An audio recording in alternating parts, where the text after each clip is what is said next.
দিল্লি আবার ধোঁয়ায় পড়ছে। তাহলে কি গ্রিন ক্র্যাকার ডাহা ফেল? অন্তত তাই মনে হচ্ছে।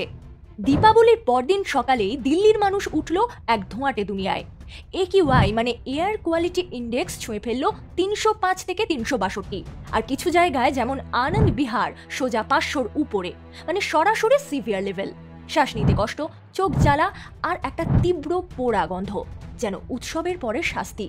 কিন্তু সবাই তো বলছিল গ্রিন ক্র্যাকার ব্যবহার করছে, তাহলে এত দূষণ কেন? আসলে ব্যাপারটা এমন, গ্রিন ক্র্যাকার সত্যিই দূষণ কমায়, কিন্তু মাত্র ২০ থেকে ৩০%। মানে পুরনো ক্র্যাকার যেখানে ১০০ ইউনিট দূষণ ছড়াতো, এগুলো দেয় ৭০ বা ৮০। কিন্তু যখন লাখ লাখ মানুষ একসাথে ফাটায়, তখন সেই কম দূষণও পাহাড়ের মতো জমে যায়।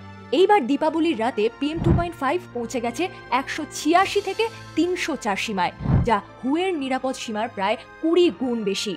আর কথা হচ্ছে, সবাই কি সত্যি গ্রিন ক্র্যাকার ব্যবহার করেছে? উত্তর হলো না। অনেক জায়গায় বিক্রি হয়েছে পুরনো বিষাক্ত ক্র্যাকার। তাতে ছিল লেড, সালফার, বেরিয়াম, সবই ফুসফুসের বিষ। শুধু গায়ে গ্রিন লেখা, QR কোডও জাল। পুলিশ ধরেছে মাত্র ১১৫টা কেস, আর বাকিরা নির্ভয়ে রাত ভর ফাটিয়েছে। অনলাইনেও দেখা গেছে ভিডিও। ধোঁয়া, শব্দ, আতশবাজি সব আগের মতোই। এবার আবহাওয়াও কোনো সাহায্য করল না। হাওয়ার গতি প্রায় থেমে গেছে, গতি ৭ কিলোমিটার/ঘন্টার নিচে। তাপমাত্রা নেমেছে ১৫ থেকে ২০ ডিগ্রিতে। ফলে যা ধোঁয়া বেরিয়েছে তা মাটির কাছেই আটকে গেছে। উপর থেকে যেন শহরের উপর একটানা ধোঁয়ার চাদর। তার উপর আছে পুরনো সমস্যাগুলো: গাড়ির ধোঁয়া, কারখানার গ্যাস, রাস্তার ধুলো, আর কিছুটা পাঞ্জাব হরিয়ানার স্টাবল বার্নিং। এই বছরও প্রায় ৫০০টা পোড়ানোর ঘটনা ধরা পড়েছে। সব মিলিয়ে দীপাবলির আগেই আকাশ ভারী ছিল। ক্র্যাকার শুধু সেই ভারের উপর আগুনে ঘি ঢেলেছে।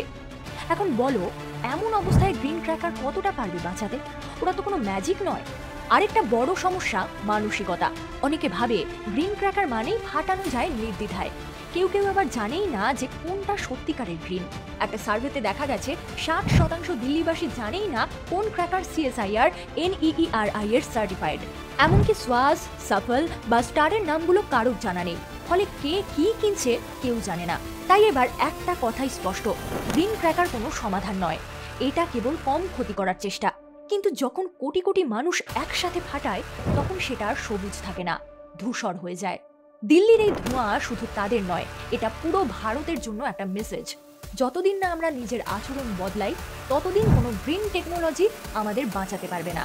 তাই আসুন একটু ভেবে দেখি, দীপাবলি কি সত্যি আলোয় ভরা উৎসব, নাকি ধোঁয়ার অন্ধকারে হারানো আনন্দ?